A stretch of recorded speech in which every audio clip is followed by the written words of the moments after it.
संजय सिंह जी, जी विपक्ष के जैसे जो बात आशीष जी ने कही बहुत अच्छी कही, क्योंकि वो नेता कम हैं और फौज में रहे हैं तो चीजों को व्यवहारिक स्तर पर जानते हैं। लेकिन मैं देख रहा हूं कि विपक्षी दल इस बात को, एक मिनट रुकिए, इस बात को मुद्दा बना रहे हैं कि 9 दिन बीत गए अभी तक आतिशबाजी हुई क्यों नहीं। अरे श्रीमती जी कुछ तो सस्ता लो। नहीं श्रीमान जी, सब बढ़िया लो। इसमें क्या खास बात है? थोड़े में ज्यादा स्वाद, यही तो है इसकी खास बात। क्या स्वाद है? अरे मेरे राजा, सबका राजा आरती और मसाला। अब छोलिया हो या लोबिया, सफेद चने या काले चने, सब कुछ मजेदार बने। ऐसा लग रहा है जैसे दिवाली का मुहूर्त निकला जा रहा है। देखिए अमिताभ जी, भाई साहब, इस बात का जवाब तो हमारे जो सपा के हमारे प्रवक्ता महोदय हैं, मित्र हैं, मेजर साहब हैं, आर्मी से रिटायर्ड हैं, आशीष चतुर्वेदी जी ने जो 71 वॉर का इंदिरा जी और जनरल मानेक शाह का बीच का जो संवाद है उसको कोट किया है। और ये कोई बच्चों का खेल नहीं है कि हमने निकाला कट्टा और फायर कर दिया जाके। पूरी तैयारी करनी पड़ती है, मोबिलाइजेशन होता है, बहुत एस्पेक्ट होते हैं, डिप्लोमेटिक एस्पेक्ट है जिसपे प्रधानमंत्री जी 100% आगे निकल चुके हैं और पूरी वर्ल्ड ओपिनियन उनके पास में है। और स्थिति तो ये है कि अभी एक मीडिया चला था कि साहब टर्की ने एक प्लेन भेजा है, उसमें आया तो इवन वहां के प्रेसिडेंट अर्डोगन को आके बोलना पड़ा कि साहब उसमें कोई हमने हथियार नहीं भेजे हैं। तो आज भारत नहीं, वो तो पाकिस्तान का झूठा प्रचार था। पाकिस्तान कुछ ना कुछ झूठ करता रहता है जी। हाँ जी, मैं वही कह रहा हूँ। तो उनको खुद अर्डोगन को खुद आके कहना पड़ा कि नहीं साहब वो प्लेन रिफ्यूलिंग के लिए गया था, उसमें कोई हथियार हमने नहीं भेजे। तो आज भारत की इतनी स्ट्रॉन्ग पोजीशन है। मैं एक बात कहना चाहता हूँ, देखिए निश्चित रूप से जो बीएसएफ के हमारे जवान उनके उसमें है, देखिए थोड़ी सिचुएशन इस समय दूसरे टाइप की है। जब अभिनंदन आए थे उसमें इमरान खान थे और उस समय का जो आर्मी का जनरल था, मैं नाम भूल रहा हूँ, उन्होंने कहा था कि इंडिया के साथ 100 ईयर्स हमें पीस के साथ रहना पड़ेगा, हमारे पास टैंकों में तेल नहीं, हम किस आधार पे लड़ेंगे। मैं उन जनरल साहब का नाम भूल रहा हूँ जो इनसे आसिफ मुनीर से पहले थे। लेकिन आसिफ मुनीर को तो 2 नेशन थ्योरी सवार है इस समय, वो तो हिंदुओं का सिर काटने पे आमादा है।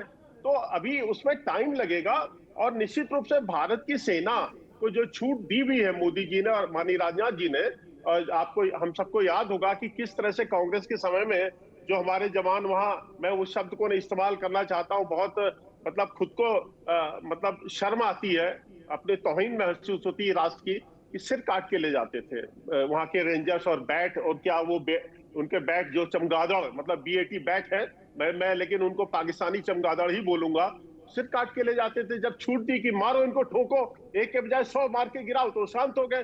तो ये तो देखिए एक दुर्भाग्यपूर्ण घटना है। निश्चित रूप से भारत सरकार इस बारे में बहुत सेंसिटिव है। मैं एक बात कहना चाहता हूं आपके बड़े चैनल के माध्यम से, देखिए पाकिस्तान इस समय बहुत संकट में फंसा हुआ है। बलूचिस्तान ही नहीं, भारत की एक बहुत बड़ी डिप्लोमेटिक जीत हुई है।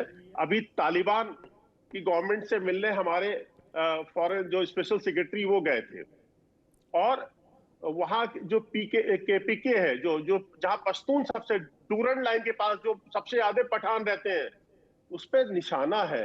हम इस्लाम के चौधरी से, जो इस्लाम का चौधरी बनना चाह रहा है, आखिरकार वो अफगानिस्तान तालिबान जिनके लिए उसने 30-30 बिलियन डॉलर अमेरिका से लिए, और वॉर एंड टेरर के नाम पे इस भिखमंगे पाकिस्तान ने 20 बिलियन डॉलर। ठीक है संजय भाई, समय कम है जी, वो हो गया।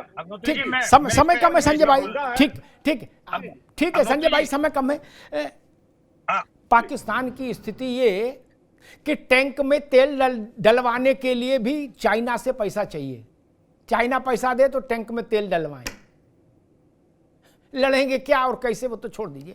लेकिन संजय जी ने कहा, बीजेपी ने कहा कि इस वक्त स्थिति दूसरी है, अभिनंदन के समय से मैं सहमत हूं। लेकिन मेरा एक सुझाव है कि जब हम पहलगांव का बदला लें तो उस बदले की सूची में BSF के इस जवान का अपमान भी जोड़ लें। इसका भी प्रतिशोध होना चाहिए, इसका भी हिसाब होना चाहिए। ये जोड़ लीजिए। हम जानते हैं अभी मुल्ला मुनीर है वहां, और जो कतई शरीफ नहीं है वो वहां प्रधानमंत्री है शरीफ के नाम से। हमें पता है स्थितियां,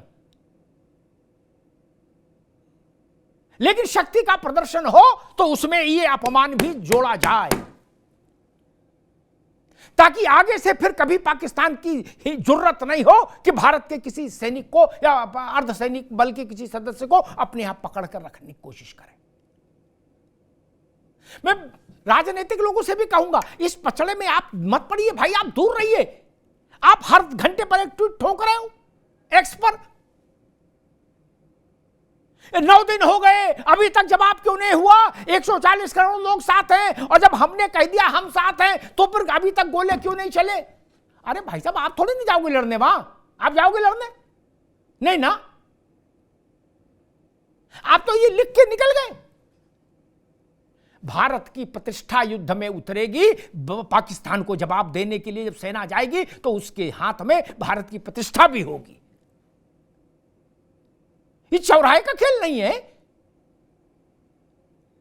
इसीलिए कल ठीक कहा प्रधानमंत्री ने, समय, स्थान और तरीका सेना तय करे। जनरल मानेकशॉ का उदाहरण दिया आशीष जी ने। राजनीतिक सत्ता केवल इतना तय करे कि हम ऐसा करना चाहते हैं, दैट्स इट।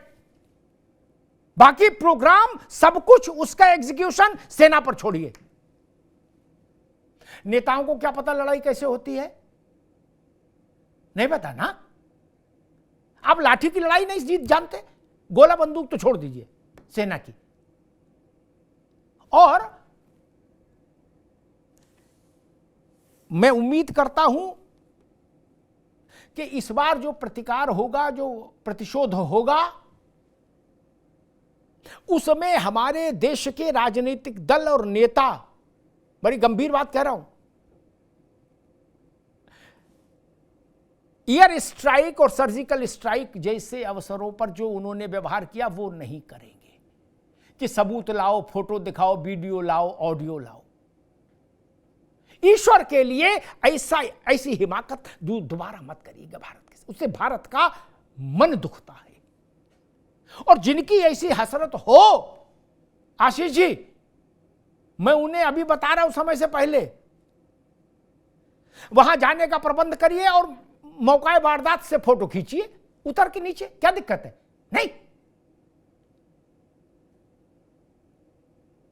देखिए जड़ाका कैसे हो रहा है, बिल्कुल वीडियो बना के लाइए। मैं तो भारत सरकार से भी परसों नरसों भी मैंने अनुरोध किया था कि राजनीतिक लोगों को आप खोल दीजिए दरवाजे, कहिए जो वहां युद्ध में जाना चाहे वो लोग अपना नाम और एक पासपोर्ट साइज फोटो जमा कराएं। उनको सबको राफेल वगैरह पे ले जाके, जगुआर वगैरह पे वहां छोड़ेंगे। नहीं आशीष जी, वे नेता लोग हो, आप लोग बड़े लोग हो, आपकी नाराजगी कौन ले सकता है? हम लोग तो चलो ननकू हैं, आप लोग बड़े लोग हो, कुर्ता पहनते हो, तो एक बार नहीं हुआ, देखे आओ माहौल क्या है। रास्ते में कहीं छोले कुलचे मिले तो खा लेना, बाकी अपना वीडियो बनाना युद्ध का, है साहस? नहीं ना। अरे जगुआर खड़ा हो जाए, राफेल खड़ा हो जाए तो ये नहीं बता पाओगे मुंह किधर है, पूंछ किधर है। वो युद्ध की रणनीति पर भाषण दे रहे हैं लोग, युद्ध की रणनीति पर भाषण दे रहे हैं। एक पाकिस्तान के नेता है, मंत्री थे, अब मंत्री नहीं है, वक्त खराब है। उनने क्या कहा था? हंसने का मन करता है और कई बार रोने का भी करता है कि ऐसे लोग मंत्री हो जाते। बोले हमारे पास पाव भर, आधा पाव, 1.5 पाव तक के बम है। बताइए, बम है कि ये खरबूजे हैं छोटे छोटे लखनऊ वाले? आधा पाव का बम, बोले एटम बम है, आधा पाव का, 1 पाव का, 1.5 पाव का। नादान की दोस्ती, जी का जंजाल। इसलिए मैं नेताओं से कहूंगा, प्रभु आप चुनाव और इस सब गतिविधियों में निष्णात हैं, उसी में करिए, बाकी देश के लिए प्रार्थना करिए, फैसला सेना को करने दीजिए। धन्यवाद।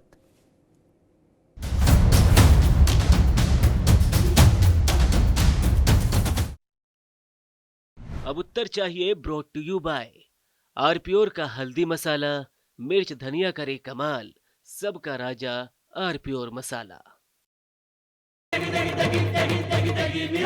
MDH की देगी मिर्च, देगी मिर्च का तड़का, अंग अंग फड़का। MDH की देगी मिर्च। मेरे पास है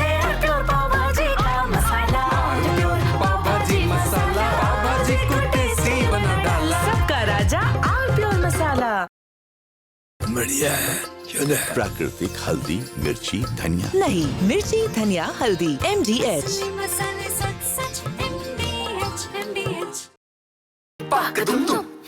अरे श्रीमती जी कुछ तो सस्ता लो, बचत करो। नहीं श्रीमान जी, सब बढ़िया लो, रहने दीजिए। इसमें क्या खास बात है? थोड़े में ज्यादा स्वाद, यही तो है इसकी खास बात। वाओ मामा, क्या स्वाद है। अरे मेरे राजा, MDH का किचन किंग किचन में हो तो हम सब कुछ बना सकते हैं। बैंगन का भरता, आलू गोभी, भिंडी मसाला और भी बहुत कुछ। MDH कुछ तो सस्ता लो, सब बढ़िया लो। इसमें क्या खास बात है? थोड़े में ज्यादा स्वाद, यही तो है इसकी खास बात। के घर के खाने में रेस्टोरेंट जैसा स्वाद ले आए MDH का शाही पनीर मसाला। पनीर को क्या मस्त बना डाला। थोड़े में ज्यादा स्वाद, यही तो है इसकी खास बात। वाओ मामा, क्या स्वाद है। अरे मेरे राजा,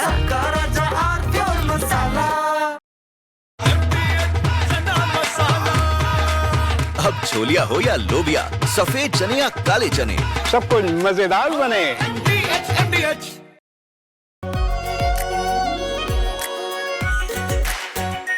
are pure shahi paneer masala, delicious, healthy everyday. असली स्वाद। अब आया स्वाद। जब स्वाद के पड़े हो लाले तो MDH का चंकी चाट मसाला डालें। MDH का चंकी चाट मसाला। MDH